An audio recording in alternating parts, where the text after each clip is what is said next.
Imperial March Episode 1. The definition. Google gives the definition of imperialism as a policy of extending a country's power and influence through diplomacy or military force. Now, this is not merely a bad definition insofar as it is broad, but arguably it is unethical.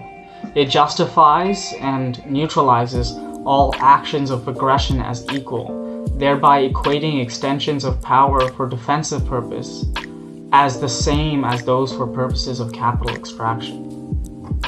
This is similar to discourse on the definition of racism. We note that as a child, it was likely that you defined racism merely as a discrimination based on skin tone. While this may be adequate in some cases, and in fact may be the most popular definition, the better definition includes a fundamental, systemic, and historical element in play in the lived experiences of people of color. The first definition of racism, as popularly used, allows one to define discrimination felt by white people as a form of racism, which, strictly speaking, is absolutely hilarious.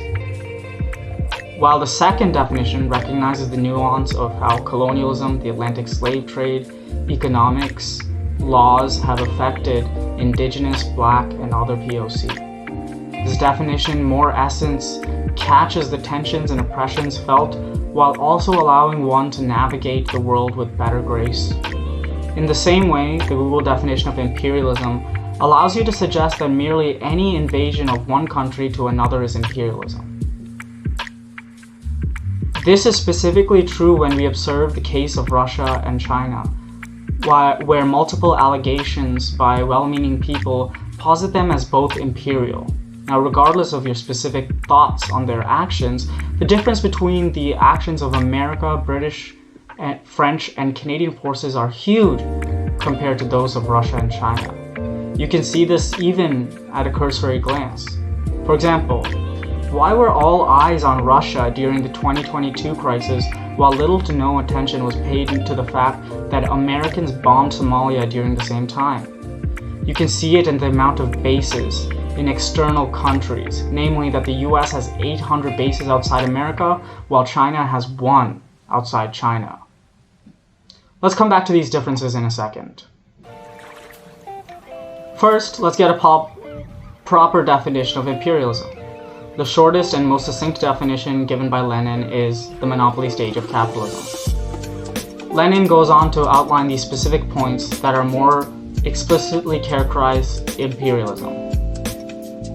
First, the concentration of production and capital has developed to such a high stage that it has created monopolies which play a decisive role in economic life. 2.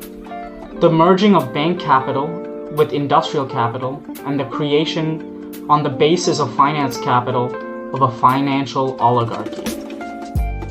3rd, the export of capital as distinguished from the export of commodities acquires exceptional importance. 4. The formation of international monopolist capitalist associations which share the world among themselves. And 5. The territorial division of the world amongst the biggest capitalist powers is completed. Imperialism is capital at the stage of development at which the dominance of monopolies and finance capital is established, in which the export of capital has acquired pronounced importance, in which the division of the world among the international trusts has begun, in which the division of all territories of the globe among the biggest capitalist powers has been completed. In history, imperialism begins only after the totality of colonialism is complete. How do you extract resources from a country that has no wealth? If a country cannot pay its people to do labor, then how do you get them to extract resources you need? The answer is quite clever. Finance capital, or in other words, world banks. You take the resources gained from colonialism and put it into a bank, loan it back to the country with unpayable interest loans. Perhaps you even throw in some policy decisions you have to abide by in order to keep them under the whip long term. In Lenin's imperialism, Lenin outlines how this was done by German banks, when they would give loans to other countries with rules outlining exclusivity deals with German extraction companies. In order to get these loans, you probably offered some land as collateral, and once you default on your payment, you lose the land back to the colonial oppressor, albeit in a roundabout way. In the modern day, the vanguard of finance capital, loan, debt structure, is headed by the IMF and World Bank. In order to gain access to these loans, you have to liberalize your economy, which is cutely named structural adjustment policies. Which in this case means that you have to agree to a policy of general non-intervention around business practices, and have to become a capitalist state. The structural readjustment plans almost always benefits the foreign capital, often making it untenable for homegrown businesses to make any headway. These businesses are for the most part controlled and run by the US and colonial regimes.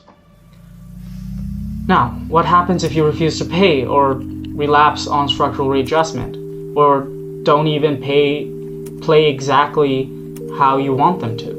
Historically, it has led to the US invading your country and cooing your leader and instituting a sympathetic face. And there is the crux of it all.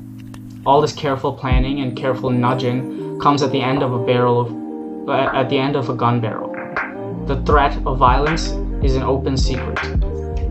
This is why imperialism is different from Russia and China. Namely because imperialism is a compulsion of a state towards violence and domination due to their economic structure. In the case of Russia and China, there is no compulsion. For China, all the loans that have been given out has never come with the threat of a gun. While in the case of Russia, the invasions of Ukraine and Afghanistan have come as a political and historical decision based on the threat, perceived or otherwise, to national security. In this way, for Russia and China, it is not a compulsive requirement for violence as it is for the US and other imperialist countries.